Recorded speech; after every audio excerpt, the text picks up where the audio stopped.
आजचा जो आपला घटक आहे तो आहे आकृतिबंध. एकदम सोपा घटक आहे आणि खूप छान, ज्याच्यामध्ये तुमचे मार्क्स बिलकुल जाणार नाही. तुम्हाला हे जे घटक आहे आकृतिबंधाचे पॅटर्न, ज्याला आपण काय म्हणतो पॅटर्न्स, हे समजण्यासाठी पण सोपं आहे आणि तुम्हाला आवडणारा सुद्धा हा घटक आहे. तर याच्यामध्ये कशा प्रकारची उदाहरणं विचारल्या जातात स्कॉलरशिप मध्ये, तर तुम्हाला काही आकृत्या दिल्या जातात किंवा काही संख्या दिल्या जातात किंवा अल्फाबेट दिल्या जातात. तर त्याच्यामध्ये सहसंबंध ओळखायचा आहे तुम्हाला. हे असं आहे, त्याच्या पुढचं कसं, त्याच्या पुढचं कसं, त्याच्या पुढचं कसं येईल, काय असू शकतं, तर ते तुम्हाला ओळखायचं आहे आणि यामध्ये तुमची क्रिटिकल थिंकिंग तुम्हाला वापरायची आहे. तर बघा इथे आकृती दिलेली आहे, एरो दिलेला आहे. एक एरो पुढे जातो, मग तो एरो खाली जातो आणि मग इकडे येतो. म्हणजे बघा असा जातो, असा जातो, असा जातो, असा जातो. मग पुढची आकृती कुठे जाईल, पुन्हा इकडे जाईल. बरोबर. हा एरो असा गेला, मग असा गेला 2 नंबरला, मग हा एरो इकडे गेला, हा एरो मग चौथा इकडे गेला. मग आता वरती गेल्यानंतर तो कुठे जाईल, पुढची आकृती पुन्हा आडवी जाईल. मग कोणतं ऑप्शन येतं, 1 2 3 की 4, 1 नंबर. अगदी बरोबर आहे. मग हे तुम्हाला ओळखायचंय फक्त. ही आकृती पुढे गेली, मग खाली गेली, मग इकडे गेली, म्हणजे बघा हा चौकोन तयार होतो की नाही त्या आकृतीने.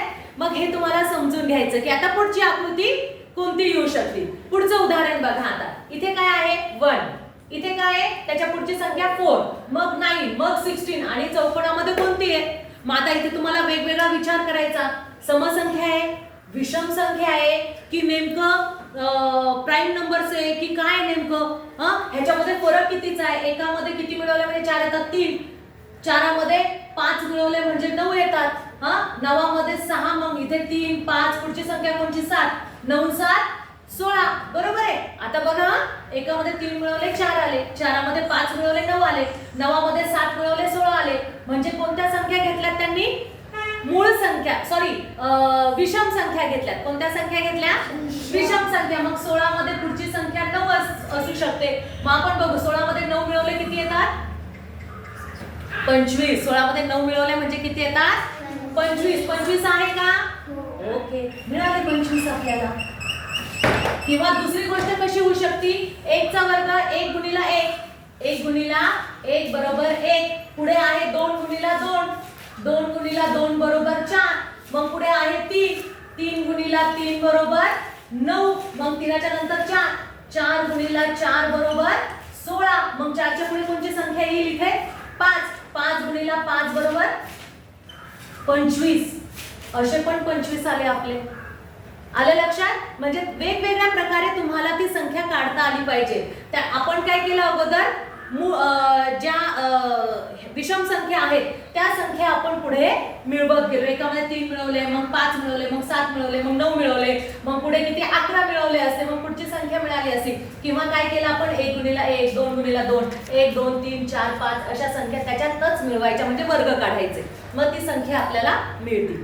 आता इथे बघा, इथे ए एकच आहे, नंतर बी 2 वेळा आहे, सी 3 वेळा, मग पुढे कोणता अक्षर येईल, डी. ए बी सी, इथे डी येईल आणि डी किती वेळा येईल, 4 वेळा. म्हणजे आपला ऑप्शन 4. फक्त अगोदरच्या तिघांमध्ये काय संबंध आहे हे तुम्हाला ओळखायचंय. कळालं. त्याच्यानंतर पुढचं उदाहरण बघा.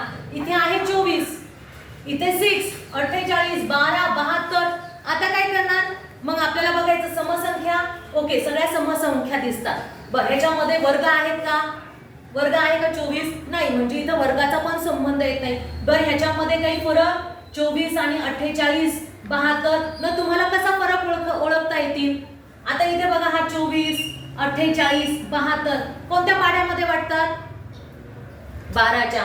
12 दुनी 24, 1 सोडून दिलं, 12 त्रिक सोडून दिलं, 12 चौक 48, नंतर 5 सोडून देतील, 6 घेतील, 12 पंच 60 सोडून दिलं, 12 सकम 72, एक अंक सोडून दिला. मग पुढचा अंक बघा, 6 1 6, 6 दुनी 12, पुढे 6 त्रिक 18, 6 3 जा 18. आहे का ऑप्शन मध्ये, आहे. मग झालं, संपलं, आपलं उत्तर मिळालं. म्हणजे तुम्हाला काय करायचं, हा डिफरन्स कसा आहे, त्यांनी कशा प्रकारे ती संख्या घेतलेली आहे याचा विचार करायचा.